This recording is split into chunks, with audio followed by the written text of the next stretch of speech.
तो चखा नहीं जाता, एक आध घूंटी तो जाएगी भीतर, फिर 2-4 घूंट क्या एक प्याली जाएगी। हाँ औषधि है, वैसा भैरव हमारा लेता है, काल भैरव, कई जगह भी औषधि भी है, कई जगह इसका अलग तरह का प्रयोग भी है, लेकिन ध्यान रहे ये उन्माद के लिए न ली जाए।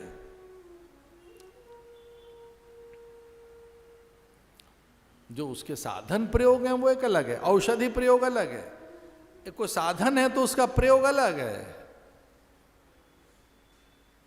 इसलिए उसे पीकर प्राण मन तन की असंगति हो गई, असंतुलन हो गया, विवेक गया, विचार गया, निर्णय की क्षमता चली गई और चयन का भी बोध नहीं रहा। चयन करते क्या चुने, क्या करें क्या न करें, चयन की क्षमता चली जाती है, फिर निर्णय भी नहीं कर पाते आप, फिर सही क्या है सही क्या नहीं है, बुद्धि कुंद हो जाती है, विवेक आपका खो जाता है। और उसी समय फिर जब ये मदिरोन्मत्त हो गए, तभी फिर अमृत घट लेकर धन्वंतरी प्रकट हुए। तभी, और जैसे धन्वंतरी प्रकट हुए तो छीना झपटी होने लगी। उस अमृत कलश पर गरुड़ जी अपने पंख में छुपाकर घट लेकर भागे। उज्जैनी अवंतिका में कुछ अमृत कण, प्रयाग में त्रिवेणी के तट पर, गोदावरी नासिक में, और हम भाग्यवान हैं कि कुंभ में हम अमृत लेने आए हरिद्वार में।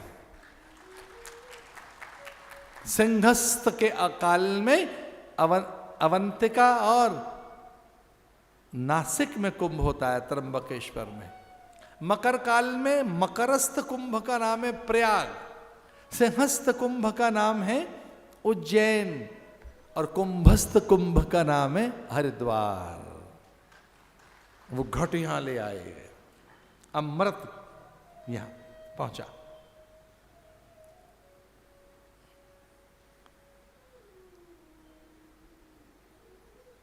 मोहिनी बनकर भगवान प्रकट हुए। वो जानते थे कि आपस में आवेश में, उत्तेजना में, क्रोध में एक अमृत का नाश कर देंगे, और इनमें काम प्रचंड है।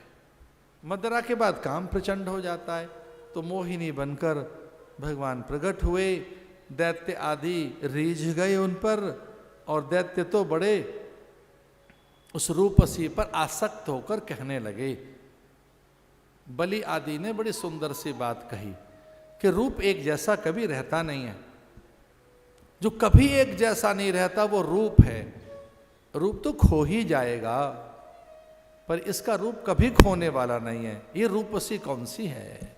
अहो रूप महोधामम अस्या नववयम। वह कहते हैं अवस्था को, आयु को।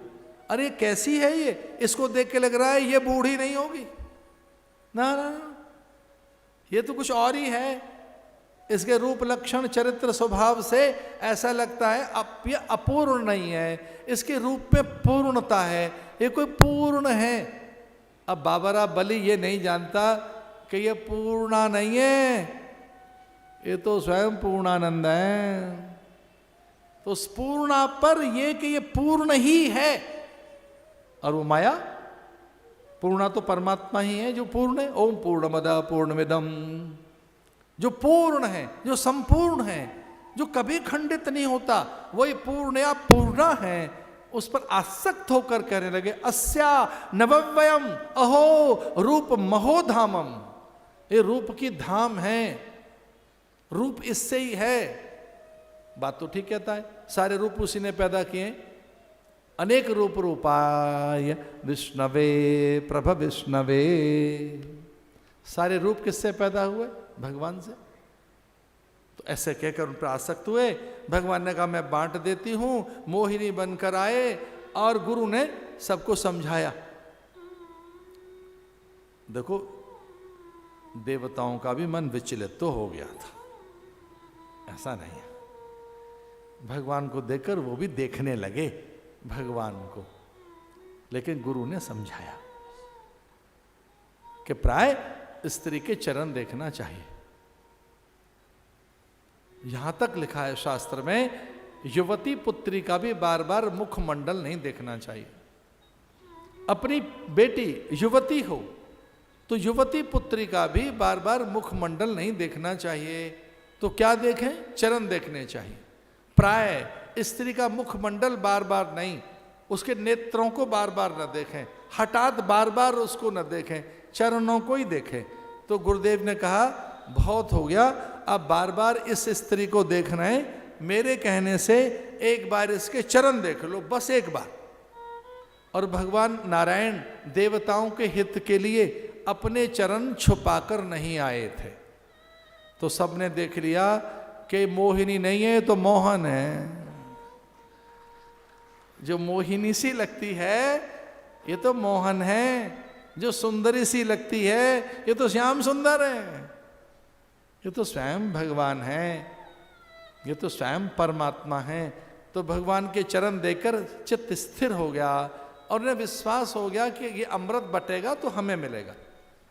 और इस प्रकार से भगवान ने जब अमृत बांटा तो वो तो रूप देखते रहे, कूल्हे पे रखकर भगवान ने अमृत घट इन्हें पिला दिया। देवताओं को यह कहकर ये निरीह हैं, दुर्बल चित्त के हैं, छोटे हैं, और एक और बात कह दी उनके लिए, सामर्थ्य भी नहीं है इनके, ये सामर्थ्यहीन है, पहले इन्हें पिला देती हूं। लेकिन राहु ने कहा भर भर के पिला रही है और खूब खूब पिला रही है, और ऐसा पिला रही है जैसे इनसे कोई संबंध हो, अपना सा समझ के। इस स्त्री के मन में कोई खोट है, दोष है, ऐसा कर नहीं सकती, द्वैत है। हमारी ओर देख रही है तो कुछ और अर्थ है, और देवताओं को पुत्रवत देख रही है और हमें और दृष्टि से देख रही है। तो भगवान के मन में देवताओं के प्रति एक स्नेह पैदा हो गया, वात्सल्य पैदा हो गया, उनके प्रति अपनत्व की भावना कि मेरे बच्चे हैं। तो उनके लिए तो मां बन गई, वो मोहिनी मां बन गई देवताओं के लिए, उनके लिए बन गई वो चपला, चंचला, कामिनी। अपने नेत्रों से वो उन्हें विमोहित करती हुई, उन्हें तो जैसे मानो नेत्रों से वो आकर्षित कर रही हैं और उन्हें प्यार से दुलार से पिला रही हैं। तो राहु को समझ आया कि इसके मन में खोट है, ये स्त्री प्राय ऐसा कर रही है, इसमें द्वैत है। तो राहु भी देवताओं की पंक्ति में बैठ गया आकर, कंठ से सरक कर अमृत जब नाभि तक पहुंचा तो अमर हो गया। उसी से फिर केतु बना। सूर्य चंद्र को जब पता लगा उसका सिरोच्छेदन कर दिया। तब तक तो केतु, पर केतु भी मोक्ष कारक है, केतु भी मोक्ष कारक है। राहु का अपना कोई एग्जिस्टेंस नहीं है, राहु छाया ग्रह है, राहु बल लेता है सूर्य से अथवा चंद्रमा से, उसका कोई अपना एग्जिस्टेंस नहीं है, कोई अस्तित्व तो नहीं है। तो इस प्रकार से ये समुद्र मंथन की हमने कथा सुनाई। और शिव की आज्ञा मानकर वहां जब वो गए तो अभी उनके आश्रम में पहुंचे भी नहीं थे, अभी उनके दर्शन भी नहीं हुए थे, अभी उनके आसन के निकट तक भी नहीं पहुंचे थे कि उससे पहले ही उनके भ्रम निर्मूल हो गए, अविद्या शिथिल हो गई। चूंकि वह अहिंसा, संयम, सत्य, अस्तेय, ब्रह्मचर्य इनका साधन है। जहां यम नियम नहीं है वहां अध्यात्म बहुत दूर खड़ा है। सत्य, अस्तेय, ब्रह्मचर्य, अपरिग्रह, शौच, संतोष, तपस, स्वाध्याय, ईश्वर प्राणिधान, ये यम और नियम है। तो जिस योग की आप बात कर रहे हैं, समाधि की बात कर रहे हैं, साक्षात्कार की बात कर रहे हैं, कुंडलिनी जागरण की बात कर रहे हैं, वो बिना यम नियम के नहीं होगा। मैं बहुत आदर करता हूं योगियों का, योग का। ये बहुत बड़ी बात है कि ये युग योग का युग आया है। और कोई मुझसे पूछे कि 21वीं शताब्दी का जो अंत है और फिर जो आगे आने वाला युग है उसका नाम क्या होगा, तो मैं बड़े विश्वास के साथ कहता हूं कि वो युग योग का युग होगा। योगा युग, योग का युग होगा। और ये योग भारत ने समझा है कर्म योग, ज्ञान योग, जप योग, लय योग, ध्यान योग। अरे विषाद को भी योग बना लिया यहां तो, विषाद योग। जो डिप्रेशन है, एंजाइटी है, स्ट्रेस है, दैट इज ऑल्सो योगा। तो जो गीता का पहला अध्याय है वो अवसाद योगी तो है, विषाद योग, विषाद, उसी में तो गीता जन्मी है। योगा कर्मशु कौशलम, एक और शब्द है मनोयोग। मनोयोग करो, ध्यान से करो, एकाग्रता से करो, लेकिन ये बिना यम नियम के सिद्ध नहीं होगा। ये स्थान ऐसा है जहां यम नियम की सिद्धि होती है। यम करते हैं सत्य, अस्तेय, ब्रह्मचर्य, अपरिग्रह, अहिंसा, और वो स्वभाव में नहीं है तो योग सिद्ध नहीं होगा। गरुड़ जी का चित्त शांत हो गया, जाकर यहां उद्धव आए तो चित्त शांत हो गया।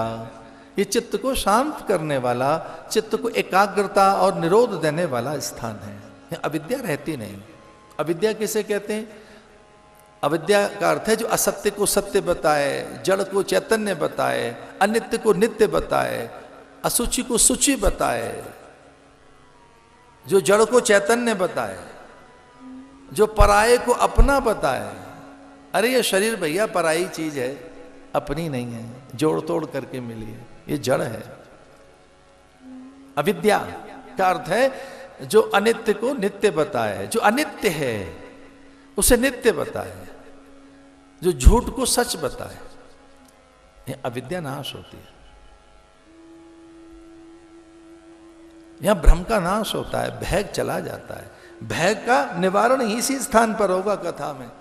और कोई मुझसे पूछे कथा का अर्थ क्या है, तो भैया जो सारी व्यथाओं का शमन करे वो ही कथा है।